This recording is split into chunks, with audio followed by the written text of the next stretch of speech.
Amira, thank you very much for joining Entrepreneur Middle East today.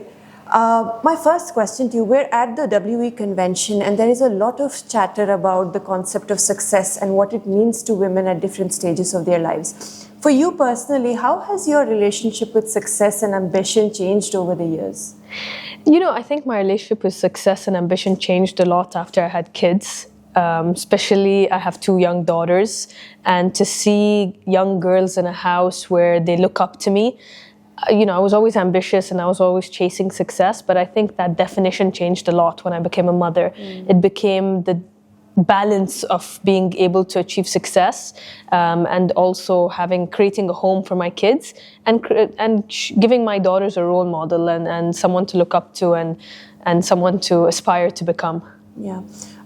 There's also a lot of discourse about what it's like to be a woman in male-dominated spaces. And I've had a few women I've interviewed say that, they felt the need to be a little emasculated in those sort of environments. From your perspective, from your experience, how can women still tap into their feminine energy without necessarily having to, have those traditionally masculine traits, while also being assertive and, sort of assertive in their workspace? See, that's a tough question. I think every woman has their unique identity and their traits that they empower and embody. I grew up in a house of boys. I have 3 brothers. I don't have any sisters. So I think I grew up already in a very male-dominated environment, and I was used to that energy. When I had 2 young daughters, my older daughter is quite girly, and actually it reminded me of that femininity that I've just not been exposed to in a very long time. But I think everybody finds their unique way of dealing with the situation and being themselves. Yeah.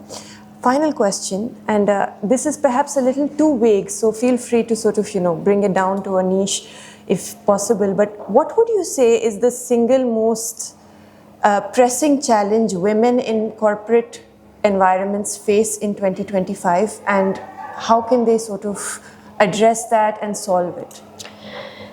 I think one of the biggest challenges women in corporate environments face in 2025 or in this era is probably being able to be confident enough to know that they deserve to be there and they are worthy of everything that they are being given and not feel the need to defend that on a daily basis or to justify. I think that also being able to accept and acknowledge that women and men are different and we work in different ways, and that's okay. There is output and pros and cons of both sides, and there's a balance that needs to be achieved, and that's all right. And I think accepting that is a challenge. Yeah, absolutely. Eloquent as ever. Thank you so much. Thank you so much. No, thank you.